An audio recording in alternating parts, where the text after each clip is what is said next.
Hola, mi nombre es Enrique Donaire, y este es el primero de 5 videos, dedicados a aquellas personas que están interesadas en saber cómo es un examen final de cálculo en la Universidad de Harvard, en específico, de Matemática 1A, es decir, Introducción a Funciones y Cálculo. En la descripción del video dejaré un link para que puedas ver el examen de cálculo que vamos a revisar, completo, y también otros exámenes. En este video, vamos a dar una ojeada general a la estructura del examen, y luego resolveremos una parte del primer problema. En primer lugar, nos presentan una serie de reglas que debemos tener en cuenta. Intente responder a cada pregunta en la misma página en la que se hace. Si es necesario, use el reverso de la página, o la siguiente página vacía para trabajar.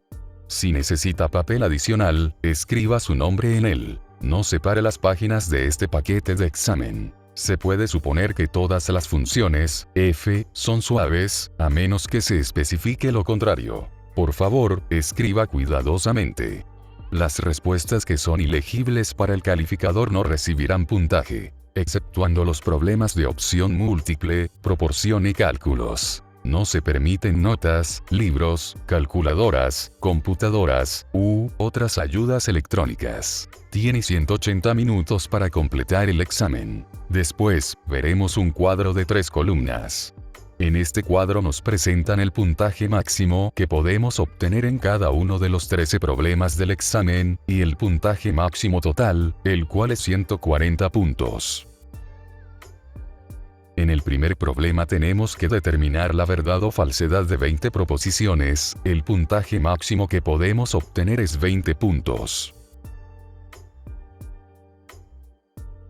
En el problema 2 nos piden completar 10 oraciones con una o dos palabras que corresponden a conceptos básicos de un curso de cálculo.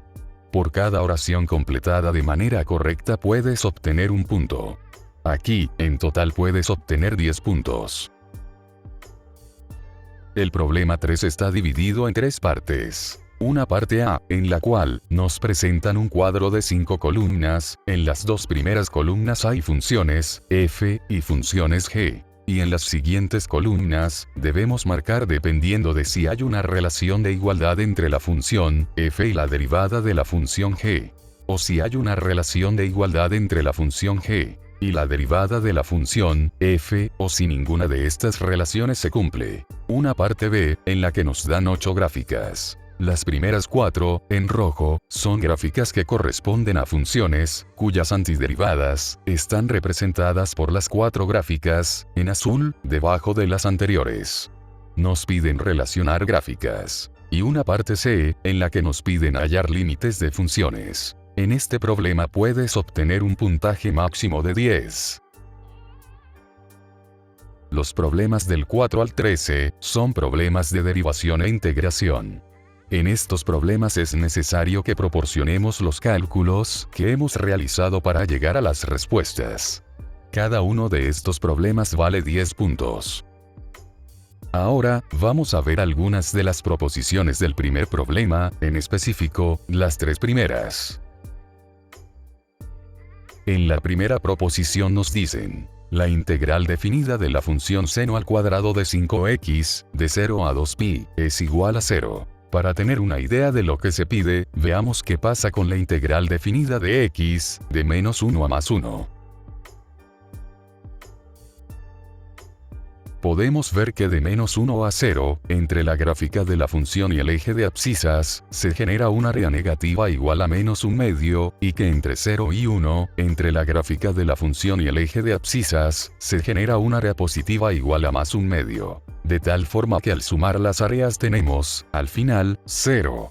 Por ello, la integral definida de x de menos 1 a más 1 es igual a 0. Esto pasa porque la función identidad es una función impar, y las funciones impares son simétricas con respecto al origen de coordenadas. Te daré otro ejemplo, al ver las áreas que se forman entre la gráfica de la función seno y el eje de abscisas, de 0 a 2pi. Es evidente que la integral definida de la función seno, de 0 a 2pi, es 0.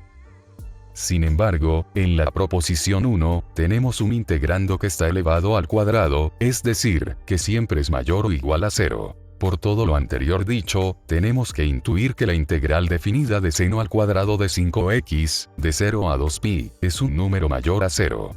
Ya que esta integral definida es igual al área que se forma entre la gráfica del integrando y el eje de abscisas, de 0 a 2pi.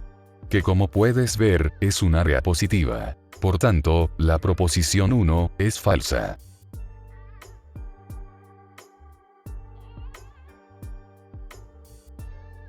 En la segunda proposición, nos dicen que, según el teorema del valor intermedio, la función exponencial de base, e, de seno de x, tiene una raíz, en el intervalo abierto de extremos 0 y 2pi.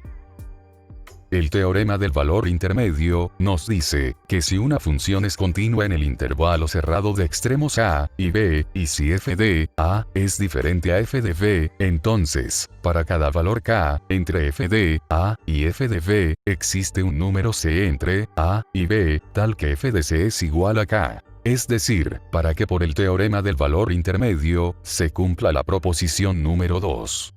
Necesitamos que la función sea continua, al menos, en un intervalo cerrado, cuyos extremos sean un número negativo y un número positivo. Y que este intervalo cerrado esté dentro del intervalo abierto de extremos 0 y 2pi. Pero no hay un valor que pueda tomar x, tal que la función exponencial de base, e, de seno de x, tenga un valor negativo. Como puedes ver en la gráfica, ya que la gráfica de la función siempre está por encima del eje de abscisas. Por todo lo anterior dicho, la función no tiene raíces en el intervalo abierto de extremos 0 y 2pi, y la proposición 2 es falsa. De hecho, en general, la función que nos dan no tiene raíces. En la tercera proposición, nos dicen que la derivada de la función coseno de 4x, con respecto a x, es igual a menos 4 veces seno de 4x. Para saber si esta proposición es verdadera o falsa, vamos a utilizar la regla de la cadena. La regla de la cadena nos dice que si y es una función de u, definida por y es igual a f de u, y la derivada de y con respecto a u, existe, y si u es una función de x, definida por u, es igual a g de x, y la derivada de u, con respecto a x existe. Entonces, y es una función de x, y la derivada de y con respecto a x existe, y es igual al producto de la derivada de y con respecto a u, y la derivada de u, con respecto a x. A partir de la regla de la cadena podemos deducir que la derivada del coseno de u, con respecto a x, es igual a menos seno de u, por la derivada de u con respecto a x.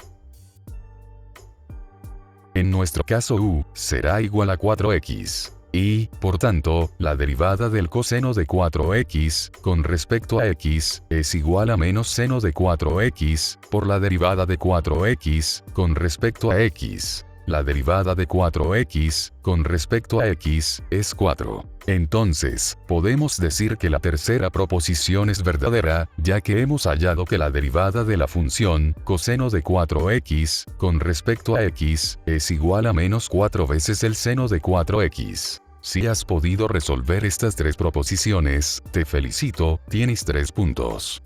Tienes 3 puntos de los 140 puntos que puedes obtener en este examen. Ten en cuenta que las 3 proposiciones que hemos visto, las hemos revisado detalladamente, sin embargo, estas son preguntas para hacer al ojo, es decir, mentalmente. Ya que, en total son 20 proposiciones a revisar, tan solo para acabar el primer problema. Recuerda que el examen solo dura 3 horas. En videos posteriores, seguiremos resolviendo problemas de este examen. Espero que te haya servido. Sin nada más que decir, muchas gracias por haber visto este video.